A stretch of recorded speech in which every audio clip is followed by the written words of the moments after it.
And Charles Benson joining me now, who's on day 2 of the Democratic National Convention outside of the Wisconsin Center. Good afternoon.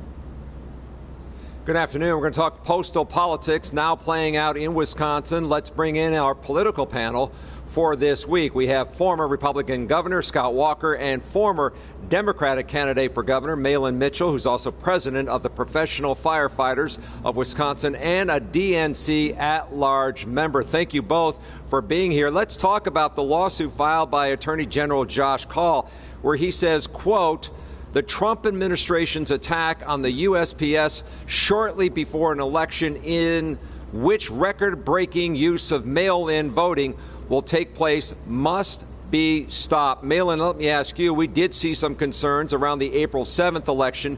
Are Democrats concerned if the expectation is we're going to have a record amount of absentee ballots?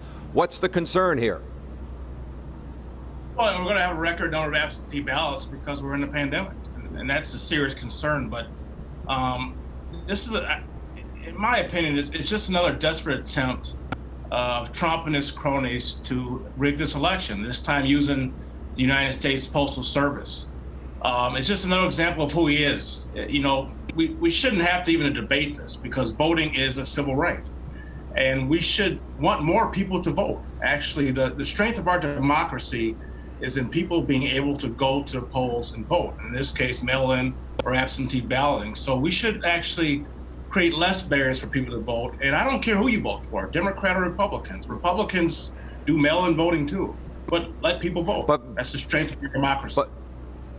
But Mahlon, people will have 45 days to vote in Wisconsin. Isn't that enough time? You mean for mail-in voting? Yeah, for the absentee ballots. I mean, it's not just November 3rd we're talking about here. By mid-September, people are going to have those ballots.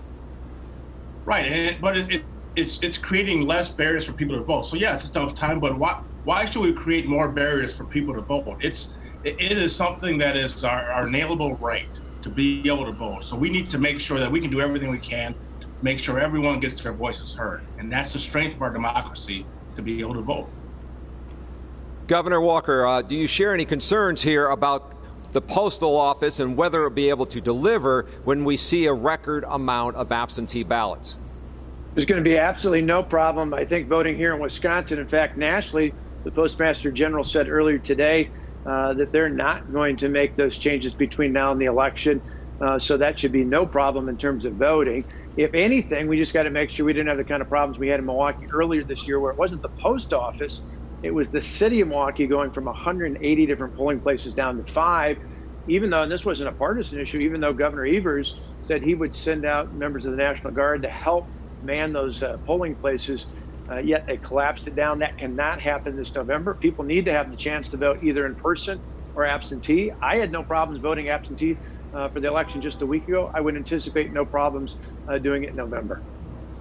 But, Governor, we did see other places. It wasn't just Milwaukee where ballots did not get out on time and ballots did not get back. Some of them were just sitting at the post office. So when you look at November 3rd, Charles, and the time between... The problem there, though, was the Milwaukee Elections Commission, to a lesser extent in Madison, Green Bay. And the problem there was something we talked about, the same thing we mentioned at the state level with unemployment benefits. Transfer public employees from other areas where they're not essential workers, put them in to helping make sure those ballots get out. The problem wasn't necessarily the Postal Service. The problem, because remember, this was back last spring, the problem was they didn't get those absentee ballots in the mail to those people in time. They need to make sure they do that in the city of Milwaukee, as well as Green Bay and Madison.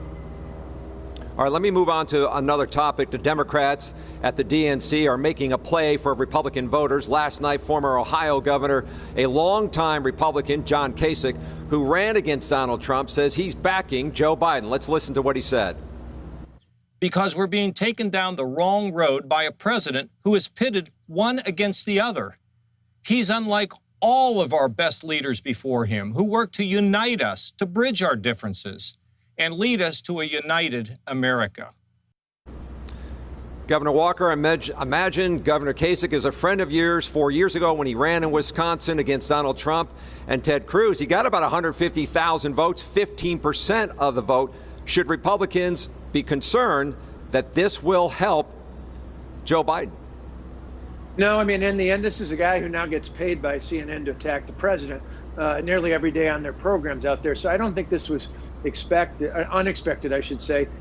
In the end, I think what's going to likely happen is you're going to see next week a number of Democrats coming out talking about walking away from the party, most of whom come from our nation's largest cities, places like Chicago, Portland, and Seattle, where they say after decades of liberal control, even in places like Minneapolis, where you have a liberal mayor and even more liberal city council, those are cities that have failed the people who live in those communities. And a lot of those Democrats are ready to walk away from the party.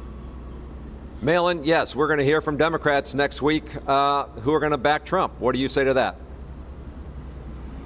I like to hear from those Democrats. I guess I don't know who they are, but going back to the point about Governor John Kasich speaking at the DNC convention, I think what it shows that we do have Republicans with a conscience that realize that what Governor Walker and a lot of his colleagues said that were on that debate stage in 2015, they said, I think when Governor Walker dropped out, he said, well, you know, I dropped out because I want Republicans to coalesce around one candidate, anybody other than Donald Trump. So I think what we're seeing is Republicans are realizing that President Trump is not good for America. He's not. I mean, it's quite frankly, for me, it's embarrassing. Whether you're Republican or Democrat, I think President Trump's just embarrassing.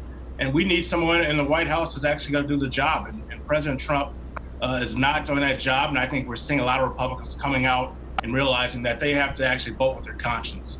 And that's a good thing. All right, we'll pick up the conversation again tonight at 10. Thank you both for joining us.